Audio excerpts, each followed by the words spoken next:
ಸವಿ ಭೋಜನ ಕಾರ್ಯಕ್ರಮಕ್ಕೆ ಸ್ವಾಗತ. ಇವತ್ತು ನಾನು ನಿಮಗೆ ಮಂಗಳೂರು ಸ್ಟೈಲಲ್ಲಿ ಫಿಶ್ ಕರಿ ಹೇಗೆ ಮಾಡೋದು ಅಂತ ತಿಳಿಸ್ತಾ ಇದ್ದೀನಿ. ಇದಕ್ಕೇನೆಲ್ಲ ಇಂಗ್ರೀಡಿಯೆಂಟ್ಸ್ ಬೇಕು ಅಂತ ನೋಟ್ ಮಾಡ್ಕೊಳ್ಳೋಣ. ಎಲ್ಲರೂ ಸಂಕಲ್ಪ ಮಾಡ್ಕೊಳ್ಳಿ. ಮದುವೆ ಆಗಬೇಕು ಅನ್ನೋರೆಲ್ಲ ಜೋಡಿ ನಂಬರ್ 1 ಮ್ಯಾಟ್ರಿಮೋನಿ 70222205ಗೆ ಕಾಲ್ ಮಾಡಿ ರಿಜಿಸ್ಟರ್ ಮಾಡ್ಕೊಳ್ಳಿ. ನೋಡಿದ್ರಲ್ಲ ಈ ವಿಡಿಯೋನ. ಜೋಡಿ ನಂಬರ್ 1 ಮ್ಯಾಟ್ರಿಮೋನಿ ಕರ್ನಾಟಕದಾದ್ಯಂತ ಎಲ್ಲ ಜಾತಿ ಜನಾಂಗದ ವಧು ಮತ್ತು ವರ ಅನ್ವೇಷಣಾ ಕೇಂದ್ರ. ಮದುವೆ ಆಗಬೇಕು ಅಂತಿರೋ ಎಲ್ಲ ಹೆಣ್ಮಕ್ಳಿಗೂ ನಿಮಗೆ ಒಪ್ಪುವಂತಹ ಹುಡುಗನನ್ನು ಯಾವುದೇ ರೀತಿಯ ಚಾರ್ಜಸ್ ಇಲ್ಲದೆ ಹುಡುಕಿ ಕೊಡುವ ಏಕೈಕ ಸಂಸ್ಥೆ ಜೋಡಿ ನಂಬರ್ 1 ಮ್ಯಾಟ್ರಿಮೋನಿ. ಇನ್ನೇನಕ್ಕೆ ತಡ ಮಾಡ್ತಾ ಇದ್ದೀರಾ? ಈ ಕೂಡಲೇ 7022222205 ಅಥವಾ 87ಗೆ ಕಾಲ್ ಮಾಡಿ ರಿಜಿಸ್ಟರ್ ಮಾಡ್ಕೊಳ್ಳಿ. ನೀವು ಆನ್ಲೈನ್ ರಿಜಿಸ್ಟ್ರೇಷನ್ ಸಹ ಮಾಡ್ಕೊಳ್ಬೋದು. ಅದಕ್ಕೆ www.jodinumber1matrimony.com ವೆಬ್ಸೈಟ್ಗೆ ಲಾಗ್ ಆನ್ ಮಾಡಿ ರಿಜಿಸ್ಟರ್ ಮಾಡ್ಕೊಳ್ಳಿ. ನಿಮ್ಮ ಜೀವನದ ಬಾಳ ಸಂಗಾತಿಯ ಸರಿಯಾದ ಆಯ್ಕೆಗಾಗಿ ಈ ಕೂಡಲೇ ಸಂಪರ್ಕಿಸಿ ಜೋಡಿ ನಂಬರ್ 1 ಮ್ಯಾಟ್ರಿಮೋನಿ. ನೋಡಿ, ನಾನಿಲ್ಲಿ ಸುಮಾರು ಒಂದು ಅರ್ಧ kg ಪಾಂಪ್ಲೆಟ್ ಫಿಶ್ನ ತಗೊಂಡು ನೀಟಾಗಿ ಕ್ಲೀನ್ ಮಾಡಿ ಇಟ್ಕೊಂಡಿದ್ದೀನಿ. ನಂತರ ಒಂದು ಅರ್ಧ ಟೀ ಸ್ಪೂನಷ್ಟು ಜೀರಿಗೆ ಪೌಡ್ರು, 1 ಟೇಬಲ್ ಸ್ಪೂನಷ್ಟು ರೆಡ್ ಚಿಲ್ಲಿ ಪೌಡರು, ನಂತರ ಒಂದು ಅರ್ಧ ಟೀ ಸ್ಪೂನಷ್ಟು ಮೆಣಸಿನ ಪುಡಿ, ನಂತರ ಒಂದು ದೊಡ್ಡ ಟೇಬಲ್ ಸ್ಪೂನಷ್ಟು ಧನಿಯಾ ಪೌಡರು, ಚಿಕ್ಕ ತಕ್ಕಷ್ಟು ಉಪ್ಪು, ಒಂದು ನಿಂಬೆ ಗಾತ್ರದ ಹುಣಸೆಹಣ್ಣು ನೀಟಾಗಿ ನೀರಲ್ಲಿ ನೆನೆಸಿಟ್ಕೊಂಡಿದ್ದೀನಿ. ನಂತರ ಒಂದು ಮೀಡಿಯಂ ಸೈಜ್ ಈರುಳ್ಳಿನ ಈ ರೀತಿ ಕಟ್ ಮಾಡಿ ಇಟ್ಕೊಂಡಿದ್ದೀನಿ ಸಣ್ಣದಾಗೆ. ನಂತರ ಒಂದು ಅರ್ಧ ಇಂಚಷ್ಟು ಶುಂಠಿನ ಈ ರೀತಿ ಸಣ್ಣದಾಗೆ ಕಟ್ ಮಾಡಿ ಇಟ್ಕೊಂಡಿದ್ದೀನಿ. ಸ್ವಲ್ಪ ಕೊತ್ತಂಬರಿ ಸೊಪ್ಪನ್ನ ಸಣ್ಣದಾಗಿ ಕಟ್ ಮಾಡಿಕೊಂಡಿದ್ದೀನಿ. 1-2 ಹಸಿಮೆಣಸಿಕಾಯಿನ ಈ ರೀತಿ ಸಣ್ಣದಾಗಿ ಕಟ್ ಮಾಡಿಕೊಂಡಿದ್ದೀನಿ. ಇಲ್ಲಿ 7ರಿಂದ 8 ಬೆಳ್ಳುಳ್ಳಿ ಇಟ್ಕೊಂಡಿದ್ದೀನಿ. ನಂತರ ಒಂದು ಚಿಕ್ಕ ತೆಂಗಿನಕಾಯಲ್ಲಿ ಒಂದು ಅರ್ಧ ಹೋಳಷ್ಟು ತೆಂಗಿನಕಾಯಿ. ನೋಡಿ, ಇದು ಫಿಶ್ ಕರಿ ಮಸಾಲ ಅಂತಂದ್ಬಿಟ್ಟು ಯಾವ ಬ್ರ್ಯಾಂಡೆಡ್ ಆದ್ರೂ ತೊಗೊಳ್ಳಿ. ನಾನು ಇದೊಂದು ಪ್ಯಾಕೆಟ್ ತೊಗೊಂಡಿದ್ದೀನಿ. ಈಗ ಬೇಕಾದಷ್ಟು ನೀರು, ಅರ್ಧ ಟೀ ಸ್ಪೂನಷ್ಟು ಅರಿಶಿನ ಪೌಡರು, ಒಂದು 1/4 ಟೀ ಸ್ಪೂನಷ್ಟು ಮೆಂತ್ಯ. ನೋಡಿ, ಇವಾಗ ಮಾಡೋ ವಿಧಾನ ನೋಡ್ಕೊಳ್ಳೋಣ. ಮೊದಲಿಗೆ ಮಸಾಲೆಗೆ ಒಂದು ಮಿಕ್ಸಿ ಜಾರ್ಗೆ ನಾನು ಈ ಮೆಂತ್ಯ ಕಾಳನ್ನ ಒಂದು ಸ್ವಲ್ಪ ಫ್ರೈ ಮಾಡಿ ಹಾಕೊಂಡಿದ್ದೀನಿ. ಇದರಿಂದ ಒಳ್ಳೆ ಪರಿಮಳ ಬರುತ್ತೆ.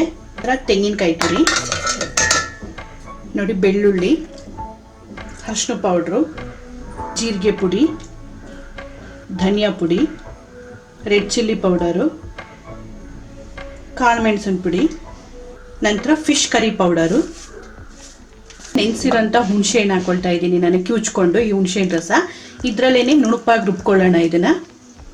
ನಾನೀಗ ನೀವು ಯಾವ ಫಿಶ್ ಕರಿ ಯಾವ ಪಾತ್ರೆಯಲ್ಲಿ ಮಾಡ್ತೀರಾ ಆ ಪಾತ್ರೆಗೆ ನಾನೇನು ಮಾಡ್ತಾ ಇದ್ದೀನಿ, ಸ್ವಲ್ಪ ಹಸಿಮೆಣಸಿನ್ಕಾಯಿ, ಈರುಳ್ಳಿ, ನಂತರ ಶುಂಠಿ ತುರಿ, ನಂತರ ಕೊತ್ತಂಬರಿ ಸೊಪ್ಪು, ನಂತರ ಇದಕ್ಕೆ ಉಪ್ಪು ಹಾಕ್ತಾ ಇದ್ದೀನಿ ನಾನು. ಇದಿಷ್ಟನ್ನು ಸ್ವಲ್ಪ ಕೈಯಿಂದ ಈ ರೀತಿ ಕಿವುಚ್ಕೊಳ್ಳೋಣ. ಇದ್ರ ರಸ ಬಿಟ್ಟರೆ ಈ ಕರಿಗೆ ತುಂಬ ಒಳ್ಳೆ ಟೇಸ್ಟ್ ಬರುತ್ತೆ. ನಂತರ ನೋಡಿ, ನುಣುಪಾಗೆ ಮಿಕ್ಸಿಲಿರೋ ಮಸಾಲೆ ರುಬ್ಬಿದ್ನಲ್ವ, ಈ ಮಸಾಲೆ ಆ್ಯಡ್ ಮಾಡ್ಕೊಳ್ಳೋಣ.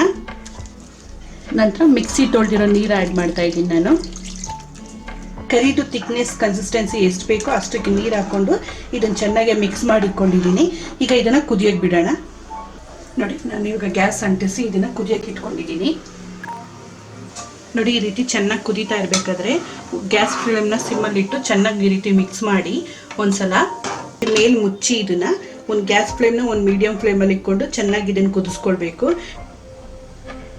ಬಂದು ಚೆನ್ನಾಗಿ ಕುದ್ದಿದೆ. ನಾನು ಇದರಲ್ಲೂ ಟೇಸ್ಟ್ ಮಾಡಿದೆ, ಉಪ್ಪು ಸ್ವಲ್ಪ ಕಮ್ಮಿ ಇದೆ, ಹುಳಿ ಖಾರ ಎಲ್ಲ ಪರ್ಫೆಕ್ಟ್ ಆಗಿದೆ. ಈಗ ಇದನ್ನು ನಾನು ಇನ್ಮೇಲೆ ಉಪ್ಪು ಹಾಕಿದ್ದೀನಿ. ನೀಟಾಗಿ ಮಿಕ್ಸ್ ಮಾಡ್ಕೊಳ್ಳೋಣ ಇದನ್ನು. ಈಗ ಉಪ್ಪೆಲ್ಲ ಕರೆಕ್ಟಾಗಿದೆ. ಈಗ ನಾನೇನು ಮಾಡ್ತಾ ಇದ್ದೀನಿ, ಫಿಶ್ ಒಂದೊಂದಾಗಿ ಆ್ಯಡ್ ಮಾಡ್ಕೊಳ್ಳೋಣ. ಫಸ್ಟ್ ಟೈಮ್ ಸ್ಪೂನಲ್ಲಿ ಮಿಕ್ಸ್ ಮಾಡ್ಕೊಳ್ಳಿ, 2ನೇ ಸಲ ಆ ರೀತಿ ಮಾಡಬೇಡಿ. ಪಾತ್ರೆ ಜಸ್ಟ್ ಹಿಂಗೆ ಕುಲುಕಬೇಕು, ಯಾಕಂದರೆ ಇಲ್ಲಾಂದರೆ ಮೀನೆಲ್ಲ ಒಡೆದೋದಂಗೆ ಆಗಿಬಿಡುತ್ತೆ ಈ ಕರೀಲಿ. ನೋಡಿ, ಈ ಫಿಶ್ ಕರಿಗೆ ಸ್ವಲ್ಪ ಹುಳಿ ಮತ್ತು ಉಪ್ಪು ಸ್ವಲ್ಪ ಜಾಸ್ತಿನೇ ಇರಲಿ. ಆವಾಗಲೇ ಆ ಹುಳಿ ಉಪ್ಪು ಏನಾಗುತ್ತೆ ಮೀನಿಗೆ ಚೆನ್ನಾಗಿ ಹಿಡ್ಕೊಳ್ಳುತ್ತೆ. ನೋಡಿ, ಇದನ್ನು ಸಣ್ಣ ಉರಿ ಮಾಡಿಕೊಂಡು ಒಂದು ಮೀಡಿಯಂ ಫ್ಲೇಮಲ್ಲಿ ಮುಚ್ಚಿ ಇದನ್ನು ಮಿನಿಮಮ್ಮು 7ರಿಂದ 8 ನಿಮಿಷ 10 ನಿಮಿಷದೊಳಗಡೆ ಆಫ್ ಮಾಡಿಬಿಡೋಣ. ನೋಡಿ, ಈ ಸೈಡಲ್ಲೆಲ್ಲ ಎಣ್ಣೆ ತೇಲ್ತಾ ಇದೆ. ಈ ರೀತಿ ಆಯಿತು ಅಂದರೆ ಫಿಶ್ಶು ಪರ್ಫೆಕ್ಟಾಗಿ ಬೆಂದಿದೆ ಅಂತ. ಈಗ ನಾನು ಇದನ್ನು ಆಫ್ ಮಾಡಿಕೊಂಡು ನೋಡಿ ಮೇಲ್ಗಡೆ ಸ್ವಲ್ಪ ಕೊತ್ತಂಬರಿ ಸೊಪ್ಪು ತೋರಿಸ್ತಾ ಇದ್ದೀನಿ. ಸ್ವಲ್ಪನೂ ಎಣ್ಣೆ ಯೂಸ್ ಮಾಡಿಲ್ಲ, ಆದರೂ ಫಿಶಲ್ಲಿರೋ ಫ್ಯಾಟೇ ಸಹ ಇದ್ರ ಸೈಡಲ್ಲಿ ಬಿಟ್ಕೊಂಡಿದೆ. ನೋಡಿ, ಈ ಫಿಶ್ ಕರಿ ಬಂದು ನೀರು ದೋಸೆ ನಂತರ ರೈಸ್ ಜೊತೆ ತುಂಬಾ ಸೂಪರಾಗಿರುತ್ತೆ ಕಾಂಬಿನೇಷನು. ನೀವು ಸಹ ಈ ರೆಸಿಪಿನ ಟ್ರೈ ಮಾಡಿ ಹೇಗೆ ಬಂದಿದೆ ಅಂತ ನಿಮ್ಮ ಅನಿಸಿಕೆ ಅಭಿಪ್ರಾಯಗಳನ್ನ ಕಮೆಂಟ್ಸ್ ಮಾಡಿ. ಈ ರೆಸಿಪಿ ನಿಮ್ಗೆ ಇಷ್ಟ ಆದರೆ ಲೈಕ್ ಮಾಡಿ, ಶೇರ್ ಮಾಡಿ, ನನ್ನ ಚಾನಲ್ಗೆ ಸಬ್ಸ್ಕ್ರೈಬ್ ಮಾಡಿ. Thank you.